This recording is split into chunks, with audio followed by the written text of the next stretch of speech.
In this video, we are going to break down two very important concepts in the world of stock market investing: the price return index and the total return index. Before we get into price return index or PRI and total return index or TRI, we first need to understand what an index actually is.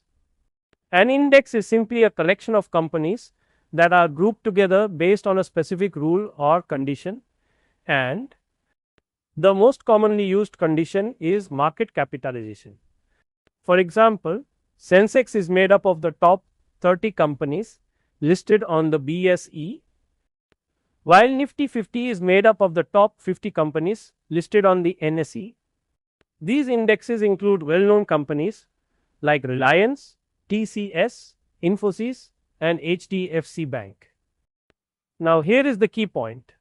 The value of these indexes, whether it is Sensex or Nifty, goes up or comes down based entirely on the share prices of the companies that are part of them. Now, before we move on to understanding PRI and TRI, there is one very important piece of information we need to keep in mind. There are two ways an investor can earn money from equity shares. The first way is through capital appreciation.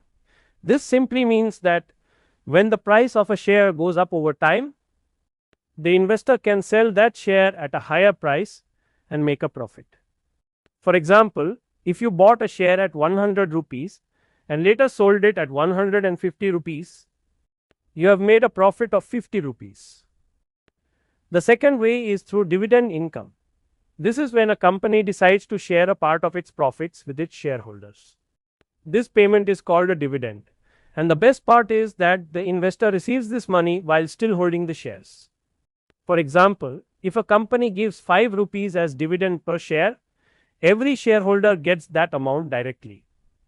So, in short, you can earn from a stock either by its price going up or by receiving dividends along the way.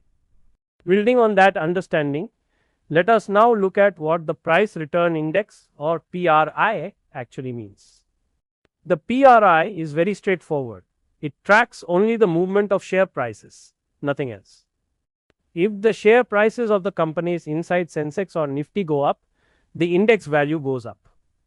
If those share prices fall, the index value comes down. This is actually the index value you see every day on television and in newspapers. Here is the important thing to note. PRI completely excludes dividend income. Dividends are not counted at all when calculating the price return index value. So, when you see Sensex or Nifty flashing on your screen, what you are looking at is purely the price movement of the companies in that index, nothing more.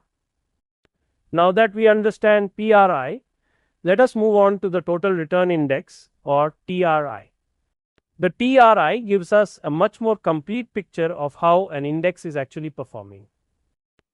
It captures returns from two sources. First, the price movements of the stocks that are part of the index, and second, the dividend income received from those same stocks. The key assumption in TRI is that all dividends received are reinvested back into the index stocks. So, in the simplest terms, you can think of it this way: TRI equals PRI plus dividends. It takes everything the PRI measures and adds the dividend income on top of it. To make this crystal clear, let us look at a real example as on May 11th, 2026. The value of Nifty PRI on that day was 23,815.85. This is the number that appears on TV channels and in newspapers. Now, the Nifty TRI on that same day was 35,900.87.